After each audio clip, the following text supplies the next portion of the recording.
सूरज को आईएएस बनने से रोकने के लिए गुलाब सिंह ने पुलिस इंस्पेक्टर से हाथ मिलाते हुए उसे रिश्वत दी होती है ताकि वह सूरज के खिलाफ जो झूठी एफआईआर है उसे रद्द न करे। लेकिन यहाँ ईशा गुलाब सिंह को उस इंस्पेक्टर को पैसे देते देखकर फौरन इन दोनों की वीडियो रिकॉर्ड कर लेती है। जी हाँ दोस्तों, कहानी की शुरुआत होती है उसी जोरदार पल से जब सूरज का हाथ अभी अभी अनिल के गाल पर पड़ा होता है। थप्पड़! अनिल लड़खड़ा कर पीछे गिर जाता है। उसकी आंखों में नशा, गुस्सा और हार सब एक साथ होता है। सूरज गुस्से से कांपते हुए बोलता है, दोबारा मेरी बहन पर हाथ उठाया ना, जिंदा नहीं बचेगा। अदिति का जिस्म डर से कांप रहा होता है। सूरज उसे तुरंत अपने सीने से लगा लेता है। अदिति फूट फूट कर रोने लगती है। सूरज, मैं थक गई हूँ, बहुत थक गई हूँ। ईशा भी आंखों में आंसू लिए अदिति के पास आती। ईशा बोली, अब आप कहीं नहीं जाओगी अदिति दी, अब बस सब खत्म। अनिल जमीन पर पड़ा बड़बड़ाता रहता है, लेकिन सूरज उसे एक बार और घूर कर देखता है। पुलिस में खुद सरेंडर कर, वरना मैं करवा दूंगा। नेक्स्ट सीन में सूरज,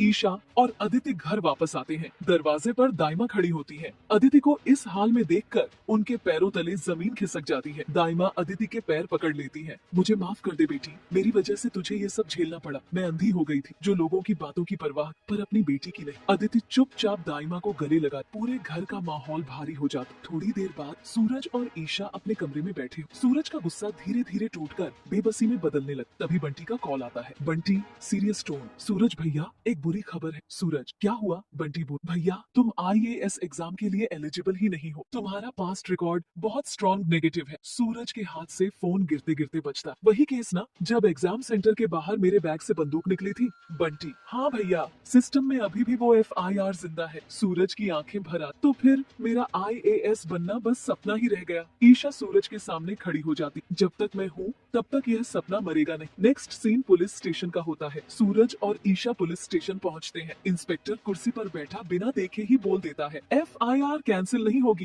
केस क्लोज्ड। ईशा गुस्से में बोलती है, इंस्पेक्टर साहब, वो गन सूरज की नहीं थी, उस पर झूठी एफआईआर हुई है। इंस्पेक्टर टेबल पर हाथ पटकता है, मैडम ज्यादा ज्ञान मत दीजिए, निकल जाइए यहाँ से। सूरज का सिर झुक जाता है। वह बिना बोले पुलिस स्टेशन से बाहर निकल आता है। ईशा भी चुपचाप उसके साथ चल दी। लेकिन उसी पुलिस स्टेशन में थोड़ी देर बाद एक गाड़ी आकर रुक। गुलाब सिंह उतरते हैं, सीधे इंस्पेक्टर के केबिन में जाते। इंस्पेक्टर धीरे से बोलता है, काम हो जाएगा गुलाब सिंह जी। गुलाब सिंह जेब से पैसों वाला मोटा लिफाफा निकालकर आगे बढ़ा देता है। बस लड़के का रिकॉर्ड जिंदा रहना चाहिए। तभी दरवाजे के पास खड़ी ईशा यह सब देख लेती। उसका हाथ तुरंत फोन की तरफ जाता है। Video recording on. ईशा के चेहरे पर शॉक के साथ साथ गुस्सा भी होता है। मतलब सूरज का सपना खुद मेरे पापा ने मारा है। वीडियो पूरी रिकॉर्ड हो जाती। घर आकर सूरज थका हारा बोलता है, ईशा जी सच मान लो, मेरा बैकग्राउंड कभी क्लियर नहीं होगा। ईशा उसकी आंखों में सीधा देख, बैकग्राउंड नहीं, सिस्टम गंदा है और अब इस सिस्टम का सबसे बड़ा प्रूफ मेरे पास है। पर दोस्तों,